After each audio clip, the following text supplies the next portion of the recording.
సర్వం శ్రీ సాయి. శ్రీ గోదావరి మాత చరిత్ర 7వ అధ్యాయం. 1955 సంవత్సరం ఫిబ్రవరి నెలలో శ్రీ గోదావరి మాతాజీ ముంబైలో చండీ యాగం చేశారు. యజ్ఞ నిర్వహణ కోసం ఒక సమితి ఏర్పాటైనది. సర్వ శ్రీ రణఛోడ్ దాస్ నారాయణ దాస్, సాలిసిటర్ డాక్టర్ అమృతలాల్ పటేల్, మనహర్ లాల్ మటుభాయి, రావ్ బహదూర్, కేడి కొత్వాల్, మాణిక్ పావరి వంటి పెద్దలంతా అందులో సభ్యులు. యజ్ఞం విలే పార్లేలో ఫిబ్రవరి 10వ రోజు ప్రారంభమైనది. పూనా, నాగపురం, సూరత్, హైదరాబాదు ఇంకా ఇతర ప్రదేశాల నుండి పెద్ద సంఖ్యలో యజ్ఞ సందర్శనార్థమై భక్తులు వచ్చారు. వేదమంత్ర ఘోషలతో ప్రకృతి అంతా పులకించిపోయింది. నామ సప్తాహము, ప్రవచనాలు, హరికథలు, సంకీర్తనలు, పారాయణం వంటి వివిధ కార్యక్రమాలు ఏర్పాటైనాయి. జలారామ సత్సంగ మండలి, కాందేవాడి భజన మండలి, పునీత భజన మండలి, సత్యనారాయణ భజన మండలి, రామనామ భజన మండలి వారి బృందాలు వచ్చి గొప్ప భజన కార్యక్రమాలు జరిపారు. వాతావరణమంతా దివ్యనామ సంకీర్తనంతో మారుమ్రోగసాగింది.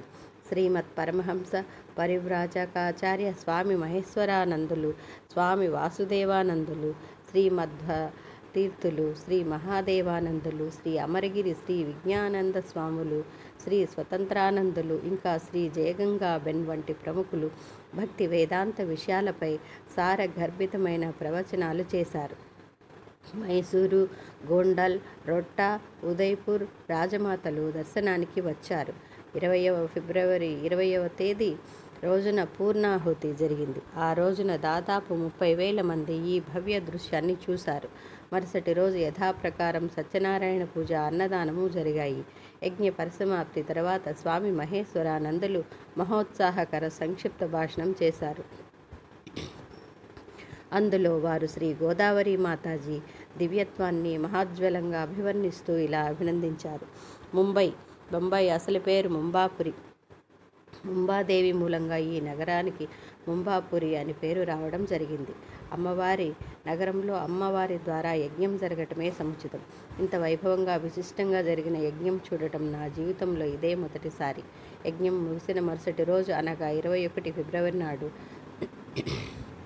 శ్రీ గోదావరి మాతాజీకి స్వామి మహేశ్వరానందులకు గొప్ప ఊరేగింపు జరిపించారు. ఈ శోభాయాత్ర సన్యాసాశ్రమం నుండి బయలుదేరి ఉపాసనీ మందిరం చేరుకున్నది. మార్గానికి ఇరువైపులా జనసందోహం. శ్రీ గోదావరి మాతాజీకి జయ, స్వామి మహేశ్వరానందకు జయ అంటూ భక్తి ఉద్రేకాలతో జయ జయధ్వానాలు చేశారు. వాతావరణమంతా ఆనంద కోలాహలంతో నిండిపోయింది. ముత్తైదువులు హారతులిచ్చి పుష్పమాలలు సమర్పించి స్వాగతించారు. నయనాభిరామమైన ఆ రోజు హృదయ స్పర్శి దృశ్యం భక్తుల హృదయాల్లో చిరస్థాయిగా నిలిచిపోయింది. కార్యనిర్వహణ మూలంగా శ్రీ గోదావరి మాతాజీ బాగా అలసిపోవటం వలన వారికి కొంత విశ్రాంతి అవసరమైనది. అందువల్ల శ్రీ బీజీ గడ్డే కోరిక మేరకు వారి ఇంటికి బోధ్పూర్ వెళ్ళారు. శ్రీ గడ్డే గారు జోధ్పూర్ ఇంజనీరింగ్ కళాశాల ప్రిన్సిపాల్. వారి పర్యవేక్షణలో ఆ మహావిద్యాలయం నూతన భవనాల నిర్మాణం జరుగుతుండింది. శ్రీ గడ్డే దంపతులకు సాకోరి ఆశ్రమంలో చాలా కాలంగా ప్రగాఢ సంబంధం ఉంది. వారిద్దరూ శ్రీ గోదావరి మాతాజీకి అనన్య భక్తులు. వారి బంగ్లా కూడా విశాలమైనది కనుక శ్రీ గోదావరి మాతాజీ వారింటనే బస చేశారు. శ్రీమతి గడ్డే శ్రీ గోదావరి మాతాజీకి భక్తి శ్రద్ధలతో పరిచర్యలు చేసింది. శ్రీ గోదావరి మాతాజీని ఈ విధంగా సేవించే అపూర్వమైన అవకాశం చిక్కినందుకు ఆమె ఆనందానికి అవధుల్లేవు. గర్దే దంపతులకు ఇద్దరే కొడుకులు. పెద్దవాడు అరవింద్, చిన్నవాడు ఆనంద్. అరవింద్ ఖర్గపురంలో చదువుకుంటున్నాడు. ఆనంద్ మాత్రం జోధ్పూర్లోనే చదువుతూ తల్లిదండ్రుల వద్ద ఉంటున్నాడు. కుటుంబంలో అందరికంటే చిన్నవాడు కావటం మూలంగా ఆనందును అందరూ గారాబంగా చూచేవారు. శ్రీ గోదావరి మాతాజీ ప్రేమ సముద్రులు కావటం చేత ఆ మాతను ఎందు చూపిన గారానికి అవధి లేదు. ఒకరోజు శ్రీ గోదావరి మాతాజీ విపణి వీధికి వెళ్ళి విమానం ఆట బొమ్మ కొని తెచ్చారు. ఆ బొమ్మను ఆనందకు ప్రేమతో బహుకరించి, నీవు బాగా చదువుకోవాలి, ఇంజనీరు కావాలి, విదేశాలకు పోవాలి, అప్పుడు ఇది ఉపయోగపడుతుంది అన్నారు. ప్రతినిత్యం వలె శ్రీ గోదావరి మాతాజీ, ఆనంద్ నువ్వు అన్న లాట ఆడుతున్నారు అనుకున్నారే గాని ఆ మాటల్లోని ఆంతర్యం ఎవరికీ అంతుపట్టలేదు. కానీ కొంతకాలం తర్వాత ఆనంద్ ఇంజనీర్ అయి అమెరికాకు ప్రయాణమైనారు. ముందుగా సముద్రంపై నౌకాయానం అనుకున్నారు. కానీ హఠాత్తుగా ప్రయాణంలో మార్పు వచ్చింది. అమెరికాకు వాయు విమానంలో వెళ్ళవలసి వచ్చింది. ఈ విధంగా శ్రీ గోదావరి మాతాజీ చెప్పిన భవిష్యవాణి అక్షరాలా సత్యమైంది. శ్రీ గోదావరి మాతాజీని ఏదైనా చల్లని పర్వత నివాసానికి విశ్రాంతికి తీసుకుని వెళ్ళాలని శ్రీమతి లీలాబాయి గర్తే గారి చిరకాల కోరిక. ఆమె కోరికను మన్నించి శ్రీ గోదావరి మాతాజీ జోధ్పూర్ నుంచి మసూరికి వెళ్ళారు. ఎప్పటిలాగానే కొంతమంది కన్యకులు, భక్తులు వారికి తోడుగా వెళ్ళారు. మసూరుని ప్రకృతి రాజ్ఞిగా అభివర్ణిస్తారు. నైసర్గిక సౌందర్యానికి అది ఆటపట్టు. పర్వత ప్రదేశాలు, రాగి రంగుమట్టి, చక్కని ఆకుపచ్చ రంగు దట్టమైన అడవులు, అల్లంత దూరాన బాలభానుని స్వర్ణ కిరణాలతో మెరిసిపోయే మంచు శిఖరాలు చూపరుల మనస్సును ఆనందసాగరంలో ఓలలాడిస్తాయి. అక్కడి వాతావరణం చల్లగా, ఉత్తేజకరంగా ఉంటుంది. కూలరి బజారు దగ్గరగా ఉన్న శివ విలాస కుటీరంలో శ్రీ గోదావరి మాతాజీ బస చేశారు. వారెక్కడికి వెళ్ళినా వారి నిత్య నైమిత్తిక కార్యక్రమాలు వీధులు నడవవలే వెన్నంటి ఉంటాయి. ఆరతి, భజన, ధ్యానం, పారాయణం, అనుష్ఠానం మొదలైనవన్నీ నియమం తప్పకుండా జరుగుతూనే ఉంటాయి. అప్పుడు గోదావరి మాతాజీని దర్శించటానికి భక్తులు, ఆగంతకులు వస్తుంటారు. ఒకరోజు సంధ్యాకాలం మీరట్ వాస్తవ్యులు, భారత సైన్యంలో అకౌంట్ కంట్రోలర్గా ఉద్యోగం చేస్తున్న శ్రీ హజ్రోవర్ గారు దర్శన సమయంలో శ్రీ గోదావరి మాతాజీని, సూర్యగ్రహణం అప్పుడు చాలామంది కురుక్షేత్రం చేరుకుంటారు కదా, దానికి స్థానమహిమ ఏమైనదా ఉన్నదా అని అడిగారు. వెంటనే గోదావరి మాతాజీ, అవును, స్థానమహత్యం ఎలాగూ ఉంటుంది. ఈ ముసోరికి కూడా స్థానమహత్యం ఉన్నది. జనం ఇక్కడి వాతావరణ మార్పు కోసం వస్తారు కదా అన్నారు.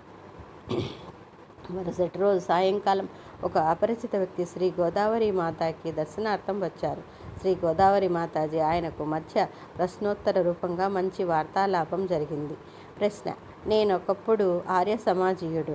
ఇతర మతాల గురించి నాకు బాగా తెలుసు. నేను బాగా చదువుకున్న వాణ్ణి కూడా. కానీ మనస్సుకు శాంతి లేదు. మనశ్శాంతి కోసం నన్నేమి చేయమంటారు? సమాధానం: భగవన్నామం చేయండి. నామస్మరణం మూలంగా మనసుకు శాంతి లభిస్తుంది. ప్రశ్న: గురు దీక్షకు గురూపదేశానికి తేడా ఏమిటి? సమాధానం: గురూపదేశం పొందిన వారు సంసారంలో ఉంటూ గురువును అనుసరించవచ్చు. కానీ దీక్ష గ్రహణం చేసిన వాళ్ళు మాత్రం పాటించవలసిన కట్టుబాట్లు అనేకం ఉంటాయి. గురువుగారు ఆజ్ఞానుసారమే కార్యవ్యవహారాలు చేయవలసి ఉంటుంది. ఆయన గనుక ఇల్లు విడిచిపెట్టమంటే చెప్పితే ఖచ్చితంగా విడిచిపెట్టవలసిందే. ప్రశ్న: గురువు అవసరమేమిటి? సమాధానం: గురువే కదా మార్గదర్శనం చేసేది. ప్రశ్న: ఆత్మదర్శనం కోసం చేసే ప్రయత్నంలో గురువు సహాయపడతాడా? సమాధానం: అవశ్యంగా. అయితే అది మనకున్న భక్తి భావాలపైన ఆధారపడి ఉంటుంది. యద్భావం తద్భవతి. ప్రశ్న: శివుడు, విష్ణువు నిజంగా ఉన్నారా, లేక మనం కల్పించి నిలబెట్టామా? సమాధానం: నిజంగానే ఉన్నారు. రాముడు, కృష్ణుడు మొన్నటి శ్రీ సిద్ధి సాయిబాబా వలె వాళ్ళు కూడా ఇంతకు పూర్వం ఉన్నవారే. ప్రశ్న: అయితే వాళ్ళను దర్శించవచ్చునా? సమాధానం: తప్పక. గాఢమైన ప్రేమ, తీవ్రమైన భక్తి ఉన్నవారికి తప్పక సాక్షాత్కరిస్తారు, నిజానుభూతి కలిగిస్తారు. ముసోరిలో సనాతన ధర్మ మందిరం ఉంది. ఆ మందిరం పాలక మండలి వారి ఆహ్వానం అందుకుని శ్రీ గోదావరి మాతాజీ మందిరం దర్శించారు. అక్కడ శ్రీ గోదావరి మాతాజీకి భవ్యమైన స్వాగత సత్కారం జరిగింది. కన్యకల భజన కార్యక్రమం కూడా జరిగింది. శ్రీ గోదావరి మాతాజీ ముస్సోరిలో ఉన్నారని తెలిసి ఒకరోజు రామకృష్ణ మిషన్కు చెందిన స్వామి కైవల్యానందులు చూడటానికి వచ్చినారు. స్వామివారి నివాసం కనకల్. వేసవి గడపటానికి ముసోరికి వచ్చారు. ఆయన బెంగాలీ. విశ్వవిఖ్యాతులైన స్వామి వివేకానందులకు వారు ప్రత్యక్ష శిష్యులు. వారి వయసు 80 సంవత్సరాలు. నిర్ణయించుకున్న ప్రకారం అపర్నాహం వచ్చారు. ఆయన వెంట సెంట్ జార్జ్ కళాశాల ప్రధానాధ్యాపకులు, ఆచార్య డే, మున్సిపల్ కమిషనరు, ఒక హోమియో డాక్టరు కూడా ఉన్నారు. స్వామీజీ హిందీలోనే మాట్లాడారు. శ్రీ గోదావరి మాతాజీని దర్శించినందుకు ఆయన ఆనందం ప్రకటించారు.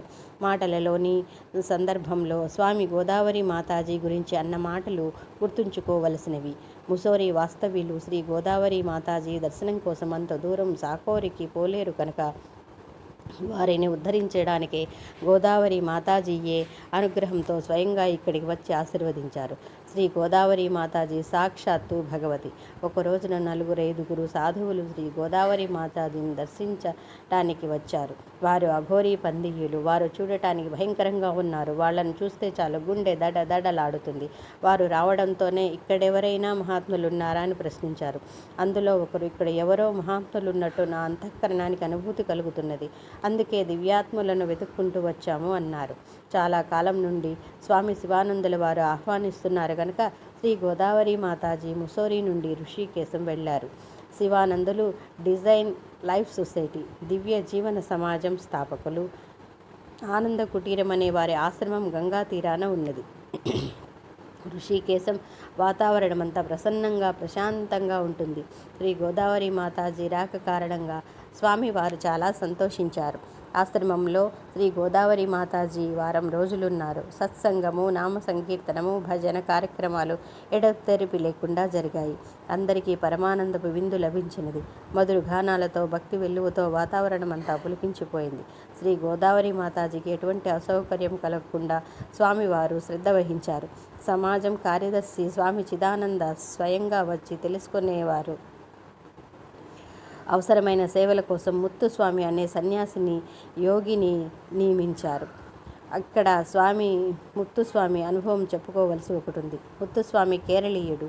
అతని వయసు 18-19 ఏండ్లుంటుంది. శ్రీ గోదావరి మాతాజీ ప్రథమ దర్శనంతోనే అతడు ఆకృష్ణుడైనాడు. శ్రీ గోదావరి మాతాజీ యందు అపారమైన ప్రేమ, భక్తి పెంచుకున్నాడు. శ్రీ గోదావరి మాతాజీ సంతకం పెట్టి చిత్రపటం ఒకటి కావాలనని ఒకనాడు నన్ను కోరినాడు. అతని కోరికను నేను శ్రీ గోదావరి మాతాజీకి తెలియజేసినాను. కాసేపైన తర్వాత శ్రీ గోదావరి మాతాజీ తమ ఫోటో ఒకటి పట్టుకొని వచ్చి ముత్తుస్వామి ఎక్కడున్నాడు అని నన్ను అడిగినారు. అది విరామ సమయం కనుక అతడు ఎటో వెళ్ళి ఉంటాడని సమాధానం చెప్పాను. తామే అతనికి స్వయంగా ఇస్తామని చెప్పి శ్రీ గోదావరి మాతాజీ ఆ చిత్రపటం తమ వద్దన పెట్టుకున్నారు. విరామ సమయం గడిచింది. ఎవరి పనుల్లో వారు చేరుకున్నారు. అయినా ముత్తుస్వామి మాత్రం కనబడలేదు. కొద్దిసేపు గడిచిన తర్వాత జనులలో కలకలం వినబడింది. ఏమి జరిగిందో చూద్దామని నేను ఆ చోటికి పరిగెత్తినాను. తమ పనులన్నీ పక్కన పెట్టి సన్యాసులు వారు గంగా ఒడ్డున గుమిగూడి ఉన్నారు. ఏమి జరిగిందని అడిగితే ముత్తుస్వామి గంగ పాలైనాడన్నారు. పగలు విరామ సమయంలో ముత్తుస్వామి గంగకు అర్తనున్న స్వర్ణాశ్రమానికి వెళ్ళాడు. తిరిగి వచ్చే సమయానికి పడవలు లేవు. ఇంకా కొంతసేపటి తర్వాత పడవలు నడపరు. తన పనిలో చేరిపోవలసిన సమయం సమీపిస్తున్నందున ముత్తుస్వామి వెనుక ముందు ఆలోచించకుండా ఈది రావటానికే గంగలో దూకాడు. ఈవల ఒడ్డుకు ఈది రావటానికి అతను చేసిన ప్రయత్నం ఫలించలేదు. ప్రవాహ వేగానికి కొట్టుకుపోయాడు. అతడు ప్రవాహ వేగంతో పోరాడుతూ ఈదుతుండటం చాలామంది గమనిస్తున్నారు. కానీ అందరూ చూస్తుండగా క్షణంలో మటుమాయపోయాడు. ఆశ్రమ వాసులందరూ హాహాకారాలు చేశారు.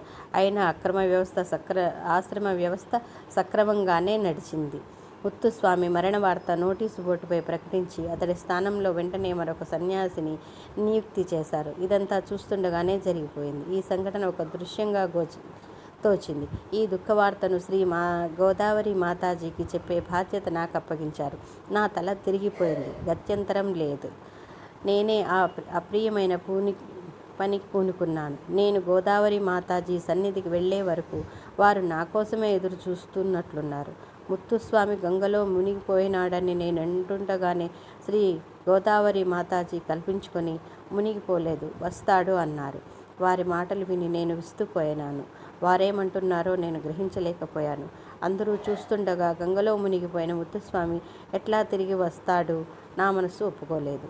గంగలో మునిగిపోయిన వాడెవడూ ఇంతవరకు తిరిగి రాలేదు కనుక ఈ విషాద సంఘటన తర్వాత కొన్ని గంటలు గడిచిపోయాయి. సూర్యుడు అస్తమించాడు. చీకటి పడింది. చీకటి పెరిగిన కొలది మనసు మరింత విషాదగార్నితమైంది. ఆ ఆశ్రమం నిత్య కార్యక్రమాలు ఎప్పటి వల్లే జరిగిపోతున్నాయి. కానీ నా మనసు బాగా వికలమైపోవటం చేత నాకు ఏ కార్యక్రమము రుచించలేదు. ఇంతలో ఎవరో ముత్తుస్వామి వచ్చాడు అన్న అరుపు నా చెవిలో పడింది.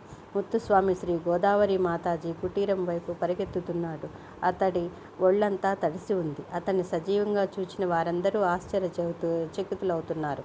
వారి కండ్లను వారే నమ్మలేకపోయారు. మృత్యువు నోటి నుండి తానెట్లు బ్రతికి భయపడ్డాడో ముత్తుస్వామి ఆ కథంతా వర్ణించి చెప్తుంటే శరీరాలు గగుర్పొడిచాయి. అది కల్పిత కథ అనుకుంటే అద్భుతం అనిపించింది. అందరూ శ్రీ గోదావరి మాతాజీ కుటీరానికి పరిగెత్తారు. చాలామంది సన్యాసులు శ్రీ గోదావరి మాతాజీ చుట్టూ చేరారు. శ్రీ గోదావరి మాతాజీ అందరికీ పరాదేవత వలె అనిపించింది. శ్రీ గోదావరి మాతాజీకి జై అనే నినాదంతో ఆ ప్రదేశం మారుమోగింది. శ్రీ గోదావరి మాతాజీ ముత్తుస్వామిని ఆశీర్వదించి ప్రసాదంతో పాటు చిత్రపటం కూడా ఇచ్చారు.